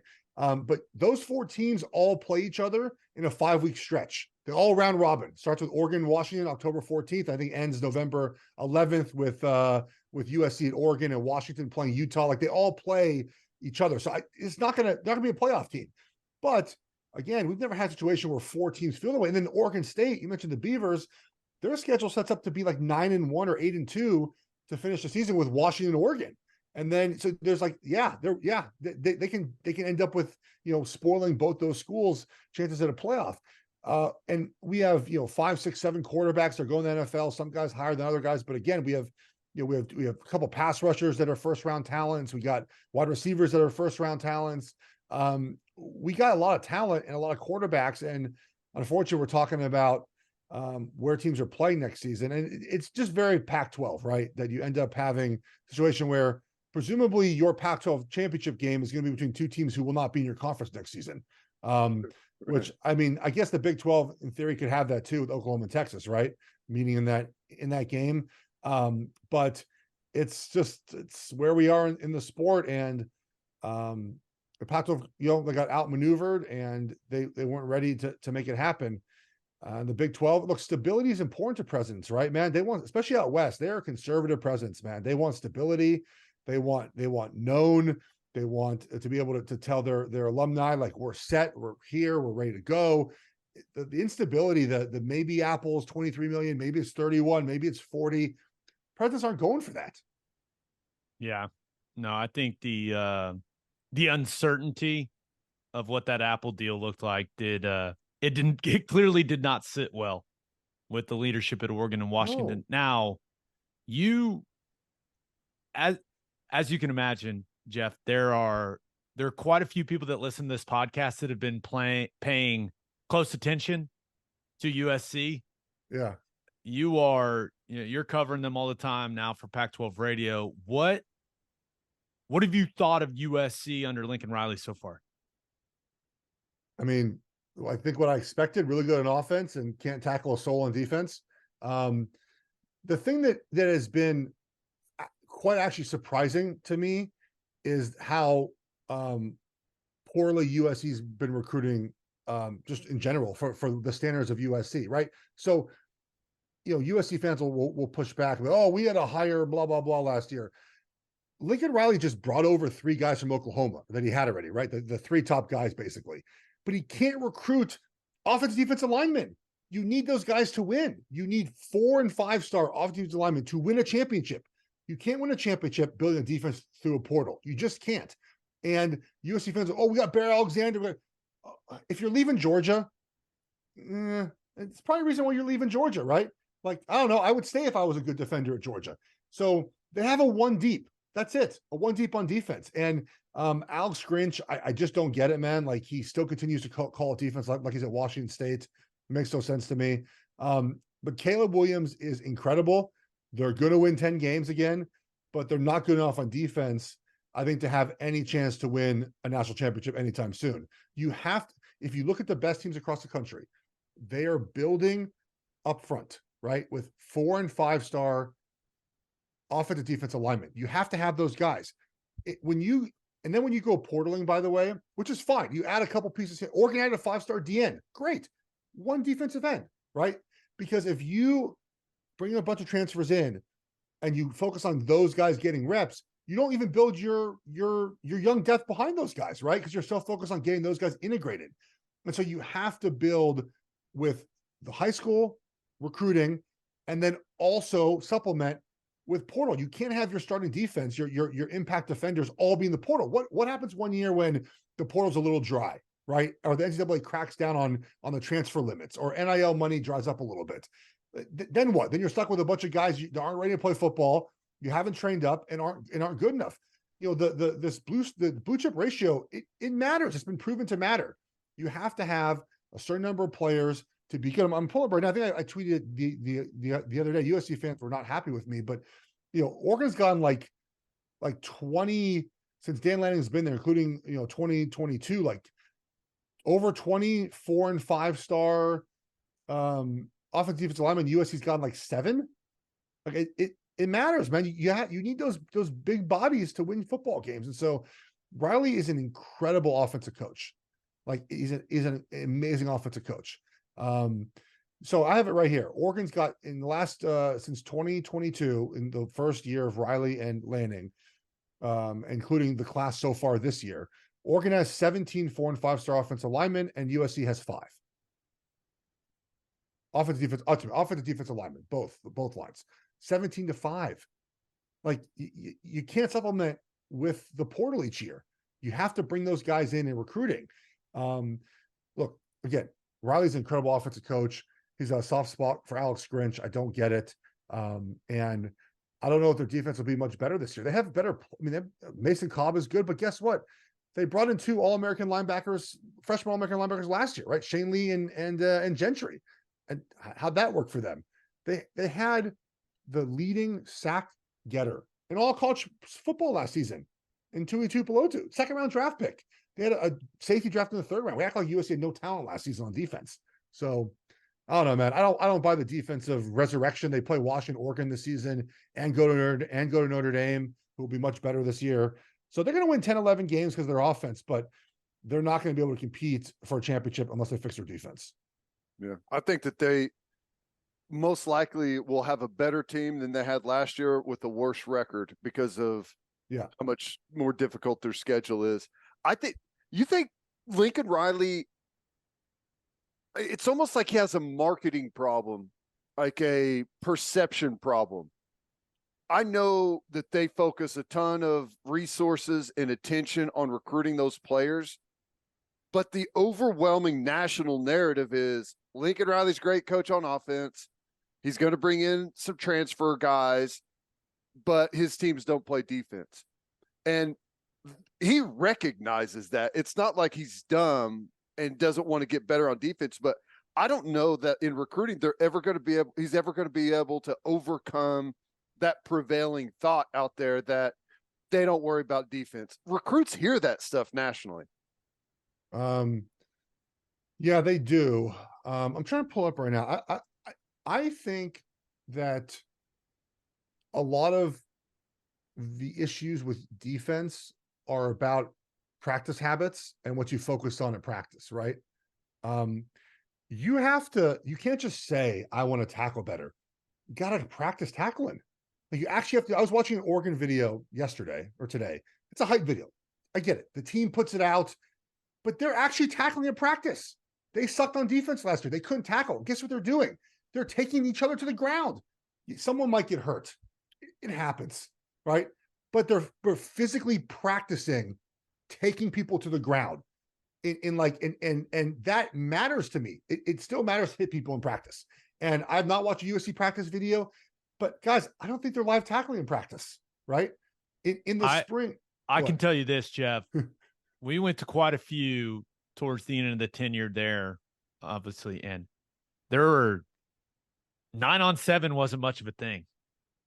Yeah, they went away from some. You're just talking about staples of football practice, and that to me, that those things matter to your team and whether or not you're going to hit people on Saturdays. Again, they're going to out offense a lot of teams. Like Caleb Williams is. I hate comparing anyone to Patrick Mahomes, but he's that good. Like he is an incredible football player. And he's a great dude. We've interviewed Pac-12 Media Day, like the humblest guy. Like he's just an awesome person. I think people are going to really love when, kind of maybe nationally when we get to the NFL and people maybe get to know him a little bit better as a person. Everything about him is great.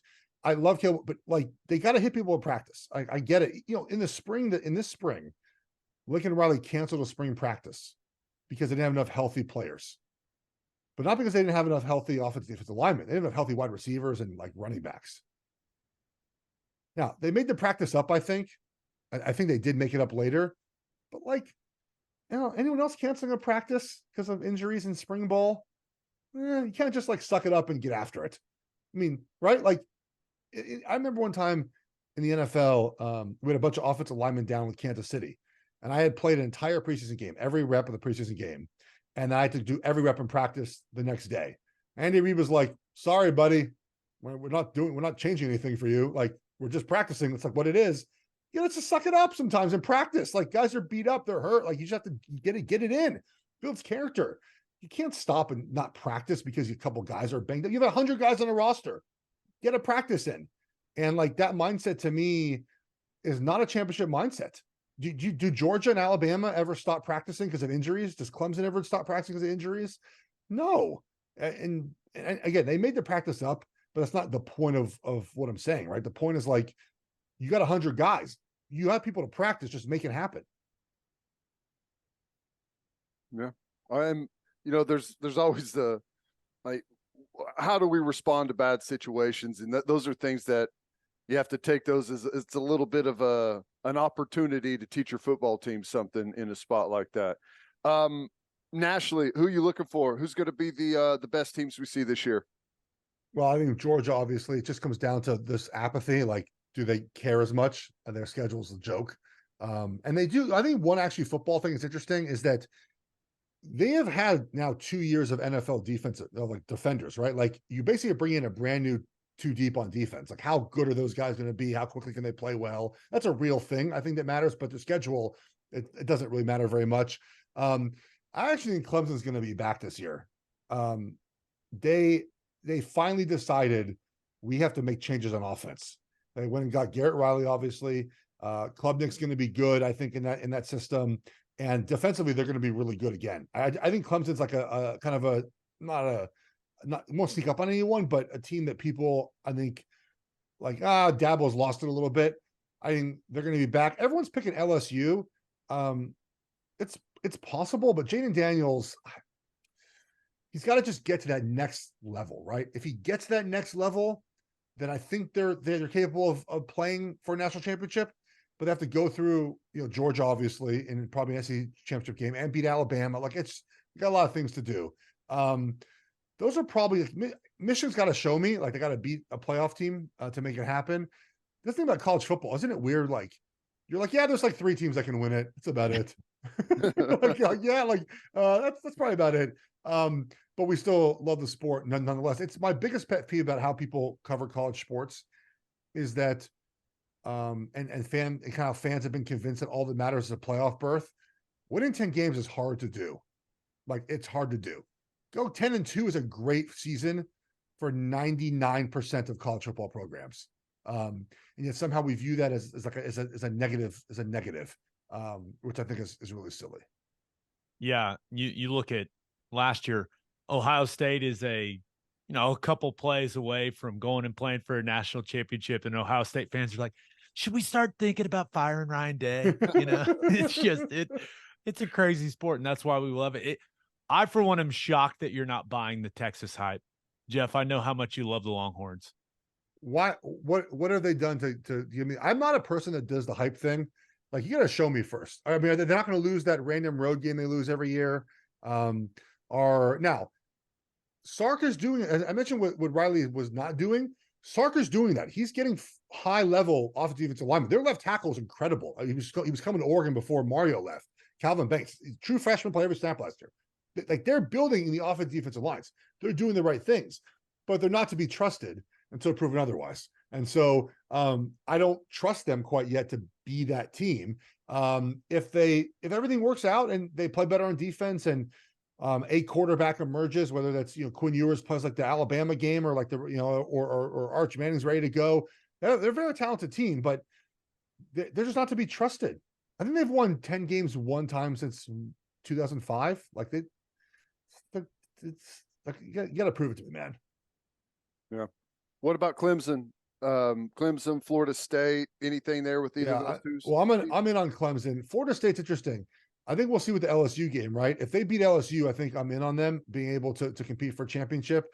Jordan Travis is a good wager for Heisman, in my opinion.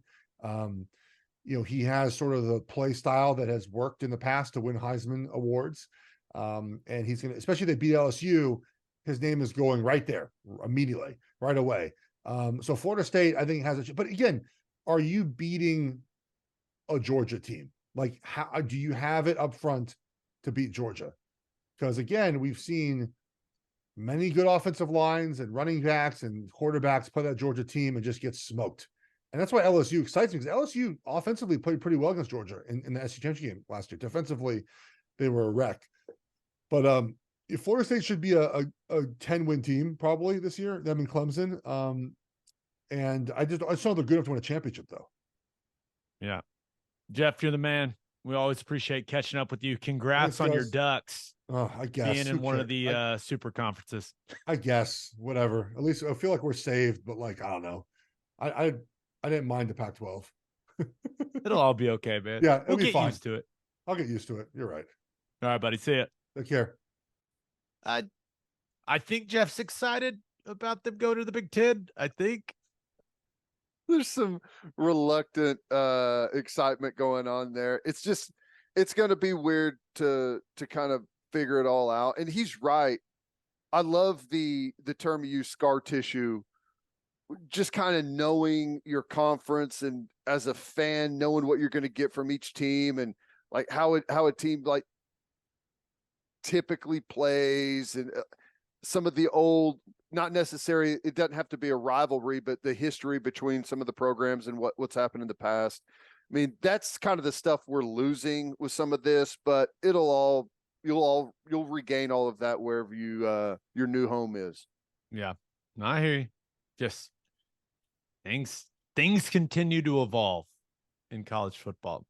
All right, let's finish up with our winners and losers of the week. But first, Bishop McGuinness Catholic High School represents a tradition of educational excellence in Oklahoma City. Grounded in a faith-based education, students prepare to meet their potential with an individualized academic path that strives for success. Bishop McGuinness offers a college prep curriculum that includes 22 AP courses, participation in OSS AA athletics, where they've won over 100 state championships, and numerous clubs and organizations for students to join and grow. If you want to provide the best possible educational and spiritual development for your children, contact Bishop McGuinness Catholic High School or visit bmchs.org. Financial aid is available. And attention business owners, you need Insurica in your life. Insurica is one of the country's largest insurance brokers with 30 offices throughout Oklahoma, Texas, and the Southwest. Insurica compares coverage offerings and pricing in order to design a cost-effective, comprehensive program to meet your business's specific needs. Purchasing insurance is only one way to protect your business. Insurica's goal is to help you avoid a loss in the first place. If your business partners with Insurica, you'll save huge amounts of money and take back control of your total cost of risk. I'm an Insurica client, and you should be too. If your business wants to be best in class, connect with Insurica at Insurica.com. That's INSURICA.com. As always, Ted, kick us off. Who do you have as your winner of the week? I feel like perhaps I've been hoodwinked with really good production and cinematography and perhaps script, even to a certain degree. But I got to tell you, man, the Jets in night one of Hard Knocks, how difficult is it going to be to not root for this team? Nearly impossible. How difficult is it going to be for other than Packers fans? Maybe Aaron Rodgers seems like the coolest guy ever. I know. I'm trying to think. I don't even think I've ever met him. I played against the Packers, but did not walk up to Aaron Rodgers and go, "Hey, what's up, man?" He seems awesome. The ayahuasca that guy is in a good place in life right now. He's in a good place. It's crazy to see, and I'm sure it's, even on his part, he would probably admit to this, at Green Bay, a fan base and an organization, you just get maybe used to it. And maybe the love is lost a little bit on both sides, but are the Jets happy to have him on that team or what, man? Those And rightfully guys, so, like some of those plays. Whew. those guys, like all of them, they're just giddy. Yeah. Like little kids. Because they think they can win. And in the NFL, let's be honest, at least half, it's probably more like 3/4 of the teams out there don't necessarily, like, everyone says we're going to win a Super Bowl, but not very many teams actually believe it. But whenever a team, like, look what happened with Tampa whenever Tom Brady first went down there. Yeah. When you have that guy that's got the ball in his hands every snap and you believe and feel like you can win, guys play differently. They just do. Yeah. Especially when that guy treats the narrator of Hard Knocks the way that Rodgers treated Sharper. That was so cool. That was awesome. Like, made all the other quarterbacks go say hi to him. That was tremendous. Hackett. He made Hackett. He's like, go say hi. Go say hi. Yeah. What are you doing? Don't be a jerk. Go say hi. Like, he loves being, he's never been to one of these before. Go over there. It's awkward for me. I don't know. Just go over there. Come on. Go say hi to the guy. That's awesome.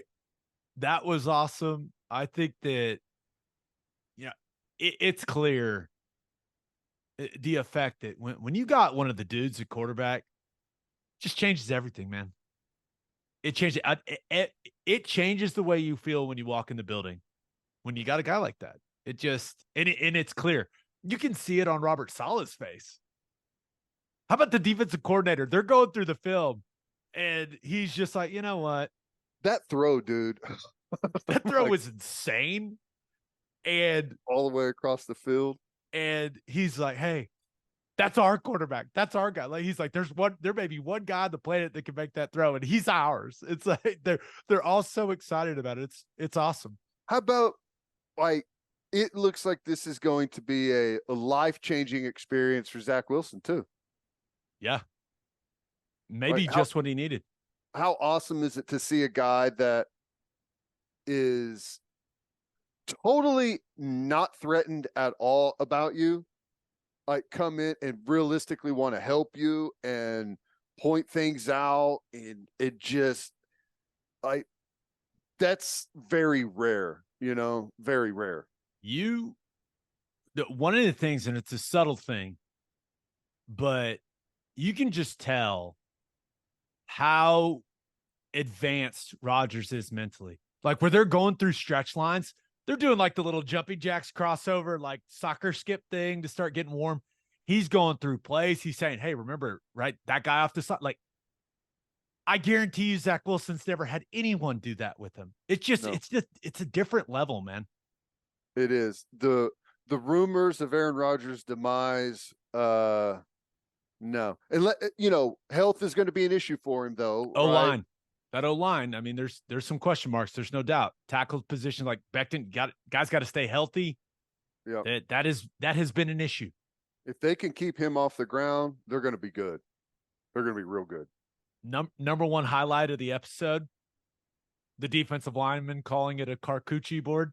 He was trying to say charcuterie board. What do you call it? A charcuterie. By the way, Solomon Thomas.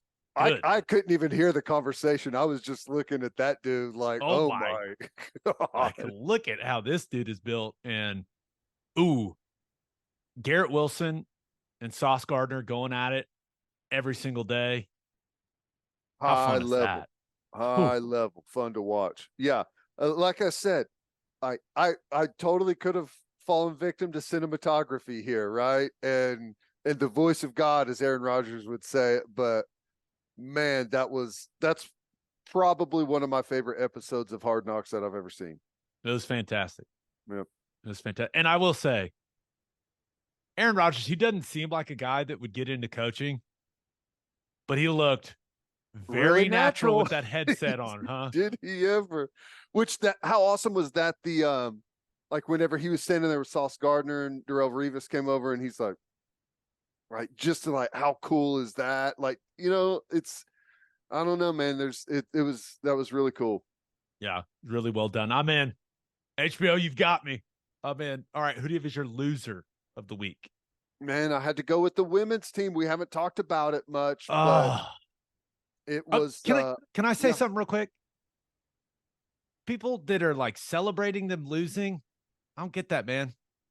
No. Sports is supposed to be where it, like the national team, you're supposed to put everything else aside. And I know that, some of the players on that team have said some things that really bother people. I understand that, but man, come on. It's red, white, and blue, brother. You gotta back the squad. You can't be celebrating them losing. I don't get that, man. No, I just can't get on board with that. Yeah, the whole situation has been weird.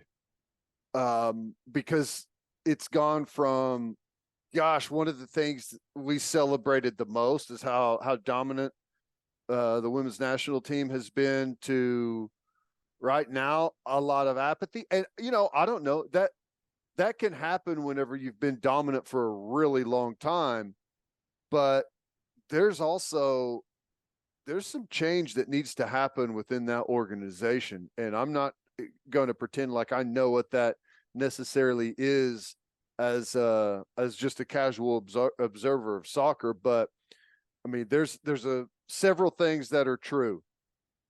The rest of the world has caught up massively to where the United States is, and I think that maybe that some star power and keeping people around maybe too long has maybe hurt them in the development of that program in the younger stages. I don't know, but it's not as easy just to turn around and start winning again as we may think. And there's a lot of places around the world that have, poured a lot of resources into catching up to the United States. And, we have hit that plateau. It's going to be interesting to see how they bounce back. Yeah. Seems like completely new wave of players, right? Next time we see them in the World Cup, right? Which is good. I mean, that's healthy. Yeah. Right? You need new stars to come up. That's how it goes. Yeah. When your biggest event is every 4 years, that's sports, right? Rapinoe's going to be gone. Alex Morgan gone. Like, it's going to be some new faces, some new stars. That I will say, what a brutal way to lose a game. Like, she saved it. She saved it. I know. And then like batted out, and she was so adamant that I was adamant. I was like, no. Here we go. What a say. And to lose it on the ref just like listening to the earpiece and then saying it was kind of anticlimactic, wasn't it? It was like, what's the call? What's happening? Yeah, and she did not signal. She like did this.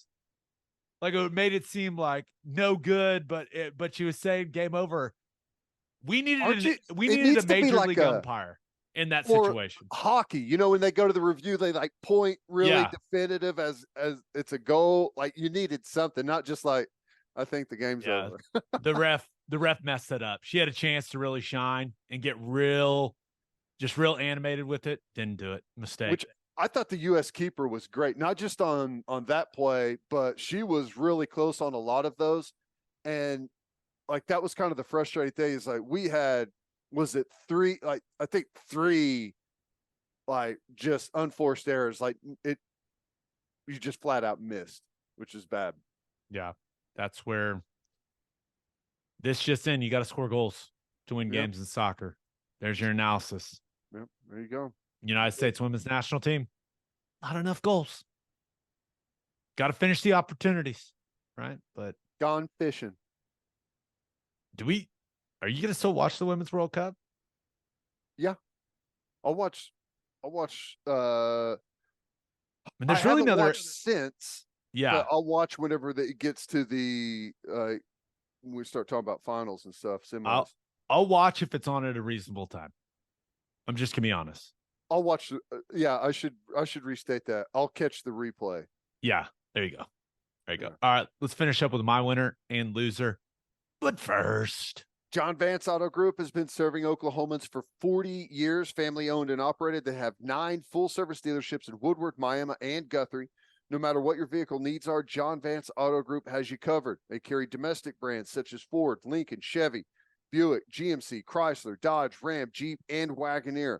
John Vance Auto Group's goal is to give unequaled service and to exceed customers' expectations in every way, which is why they have their lifetime loyalty program. And here's how it works. Buy a new or used car with them. All you have to do is get all of the manufacturer recommended maintenance done at the Vance dealership. And if something goes wrong with the components of your engine, transmission, drive, axle, or transfer unit, they're covering the repair cost. It's a great deal. You can browse their entire inventory or find the John Vance dealership near you at vanceautogroup.com. And First Fidelity Bank is a full-service financial institution based in Oklahoma with tailored solutions for all your personal and business needs. Checking accounts, saving accounts, home loans, and much more. They do it all. Whether it's online banking from your computer or mobile banking from your phone, everything is stress-free with FFB. Making mobile deposits, paying bills online, and moving money to different accounts could not be easier. Come on, people. Make your life easier and go bank with First Fidelity Bank. Visit ffb.com for more information. All right, for my winner of the week, I'm going with my man Joe Thomas.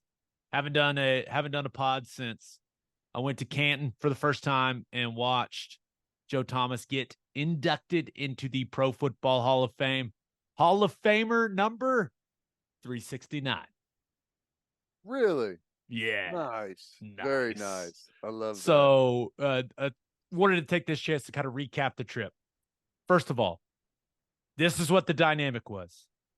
You combine a bunch of former offensive linemen in the NFL, right? Several of which played at Wisconsin or are from Wisconsin, right? Then you combine them with a bunch of people from Wisconsin, like Joe's lifelong friends from the state of Wisconsin. And oh my God, everything you've ever heard about those people is true. A large people, a people that could absolutely throw down. Now, don't worry. I represented Oklahoma well, went toe to toe, stared the beast in the eye, and we did it. But Dad, I'm telling you, man, it was the Friday night, then all of Saturday essentially combo was a grind. We got back to the hotel at 3 a.m. And that is the first time in a very, very, very, very long time that I've done that. It was a trip, brother. Wow. How about that? I bet, I've heard Joe Thomas can have a good time. How was gosh. He? Was he different because of all of the festivities that he had to do, or was he was very busy, right? Like, yeah. Now maybe you got to wait till all the festivities are done and then you really start getting after it. Don't worry about Joe. He got to where he needed to get by the end of the night. But the enshrinement day, it was awesome, man. And I didn't know if we were going to ever have a chance to go do that again. So we were kind of soaking it all in. First of all, I had a very important responsibility on Saturday morning. I was tasked with picking a breakfast place for the group. Nailed it. Went local. Nothing. There's a bunch of strip malls around the hotel we were staying. I was like, no, that's not what we want. And it took me about 2 seconds to realize I nailed it. Walked in, the first thing I saw was the big plastic Pepsi cups for water and for soda, and then a chalkboard with the specials on it. Nice. Yeah. So I was like, okay, nailed it. And every waitress there had been working there for like 15 years at least. So I was like, I absolutely nailed it. Food was delicious. So I knew it was going to be a good day after that. Everything was so organized, right? They had shuttles that picked Joe's family and friends up from all of the hotels, took you right to the stadium, right? We had awesome seats on the floor there for the speeches. I mean, it was great, but shout out to the Haslam family for putting on one hell of an after party, right? Because it was a enshrinement, a couple hours to recuperate, and then we went to a vineyard in Canton, Ohio, right? Got on a big bus, went to a vineyard, and seafood tower with a Joe Thomas jersey ice sculpture to keep it all cold, Ted. I mean, we were talking big time stuff here, man. Wow, that's awesome. I'm glad they put that on. How does that go? Is there a lot of people that go to the after event? Is it like it was really cool because I saw a bunch of guys I haven't seen like since they came to my wedding. You know, guys that I played with in Cleveland, like guys I haven't seen in 5 or 6 years. And it was fun to, and you know how it is. It's like you just go back in time, man, and you're telling stories and you're having fun and you're drinking. It was awesome. Like Joel Bitonio, who's still playing, he was able to make it. Like, and him and I, we went through the combine together, right? We were playing in the Senior Bowl together, and just seeing all kinds of different guys, getting to meet guys that played with Joe in Cleveland before I was there, right? Some of the older timer guys. It was fun. It was awesome. And the entertainment, right? You're talking, there was like a whiskey tasting, there were cigars everywhere. There was a tattoo artist if you wanted to get a real tattoo. Did anyone get a tattoo? Did you see anyone get one? Oh, lots of people. Really? Yeah. Which I did. I was like, I'm good. Yeah. But that's interesting to think about. Yeah. Fireworks I've show. never heard of someone having a tattoo artist as a, like, you know, I've heard of a photo booth at a party. Yeah. Huh. Tattoo artist. Big time hey, stuff. that's a way to Ice make cream a truck. lasting memory. Yeah.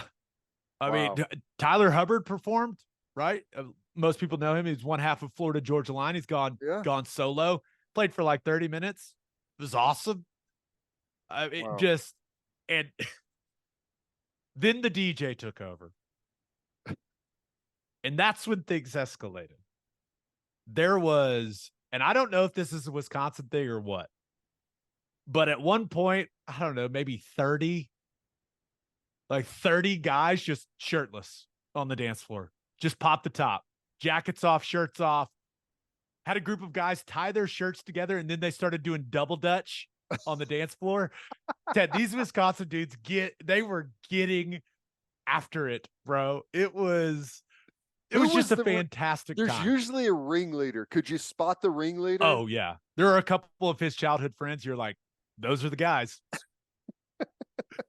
Like, absolutely. But it was a fantastic. Congrats to Joe and his wife, Annie.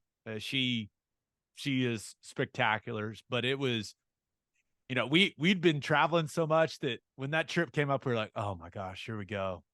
Like, can we do it? And we had a blast. It was amazing. Great. That's great.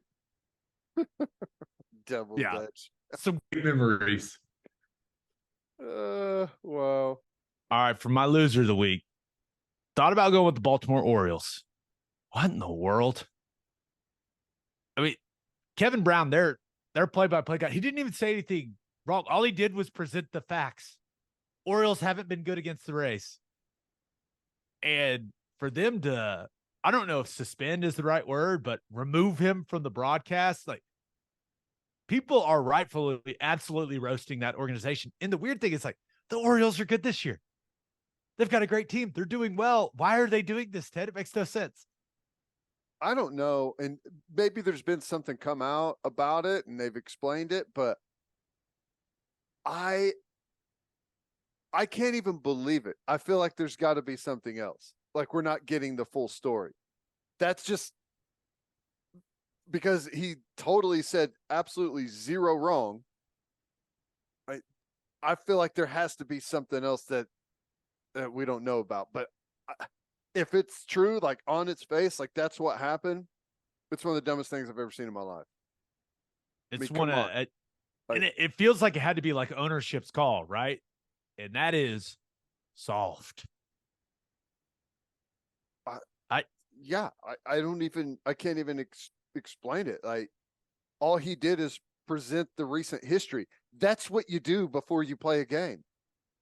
What was the last matchup? What is the last meeting? What's the trend? When's the last time we won a series here? Like, those are all standard things. Like, when you put together a broadcast, like, that's like in the bullet points of what you do. I don't know. It's weird, man. It's so strange. Like, the graphics, he didn't build those graphics himself. No. So everyone that was working on that broadcast was like, yeah, we'll just lay it out and we'll play ball. And I don't know, but when you got your fans doing a free Kevin Brown chant at your game, not where you want to be, right? Especially when you're having a good season. There's a ton of positivity around the team. Yeah. It's one of the weirdest things I've seen. Yeah. I don't understand it. Speaking of weird things, my loser of the week, Washington Commanders snitches. Do you see this thing about them complaining about Eric Bieniemy? Yeah, I saw Rivera say that he's had several players come to him about Bieniemy's coaching style. Yeah, I guess Eric Bieniemy is being too much of a meanie to some of the Commanders, right? And they went and told Ron Rivera and asked him to talk to him.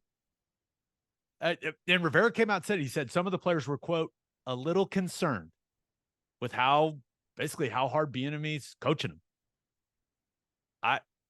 I saw this and I had to double check and make sure the article was real. I couldn't believe it. Ted, if you're an NFL player, just go talk to him yourself. Yeah. I think it's also, not only is it weird that that's how it happened, it's also weird, in my opinion, that Ron Rivera spoke to it. Yeah. It seems like an internal thing that you typically don't hear of. This just in, the Commanders, a bit of a wild card as an organization, even though I know they got sold, right? I know it's gonna be a while for some stability to show up. Yeah, but I know guys that played for Eric Bieniemy, right, in Kansas City. That's him. They said that's how he treats everyone. They said that's how he treated Mahomes. He's going to coach you hard as hell. He's going to be very honest. But the good thing about it, and I think a lot of NFL players, especially guys that are towards the bottom of the roster, like, he's going to let you know where you stand and what you need to do. Going to tell you like it is. He's going to give you praise when it's due, right? When you deserve it. And, I'm hearing all this and I go, that kind of sounds like a great coach. Yeah. So some Commanders players, they need to figure it out.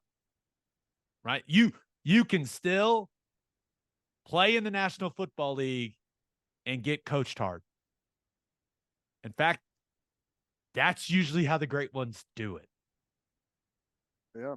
It is odd that, the place he was just at and was coaching hard at has won a lot of football games. You got to wonder if maybe am I the issue here? Maybe it's me and my feelings and not so much the coach. I don't know. You think a guy that's been the OC in 3 Super Bowls, right? He's won 2 of them. You think guys would just let him do his thing, right? Now there's definitely a line. You know how it is, right? There's a respect factor, and you don't cross that line, right? It's not like college, right? Coaches and players in the NFL, it's now the coaches are in charge. There's no doubt about it. But you know how different that relationship is when you get into that league. But I loved this quote from Bieniemy. They've got to understand we're in a grown man's business. Yeah. You don't have to say much more than that. And he's not going to change the way that he does it. He had a lot of success doing it the way that he does it. And he took a risk and left Kansas City to go prove that he can do it on his own away from Andy Reid and that he can be a head coach.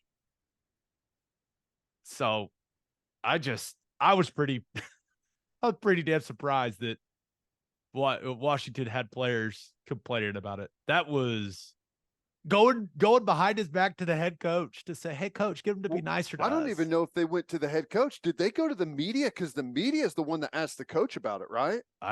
The article didn't make it clear, like the sequence of events. My guess is that Rivera said something about, like, he got asked about Bieniemy, said something about it. Then Bieniemy was asked about it. Then the players got asked about it. Like, I'm guessing that's how it went, but I don't know. Well, the clip I saw of Rivera, he was responding to a question about, I've had players come to me about his coaching style or whatever, but it didn't pick up like before that if he had mentioned. So I don't know. It's odd, all of it. Yeah. But that's good. Interesting. Sometimes those things have to be brought to the surface in order to get it right, you know? Yeah. Still, it's honestly just kind of funny. It is. Like, hey, he's yelling at me a lot. On that note, episode 343, long one, but a good one. Long one, but a good one. We'll have a new podcast that'll drop on Sunday. Just a reminder, you can hear Teddy on KREF. You can hear me from, we'll be back to 2 shows soon on SiriusXM Big 12 Radio, channel 375. Hope you all have a great rest of your week. Have an awesome weekend. Until next time, we appreciate you all for listening. Do what you always do, Oklahoma. Take care of each other.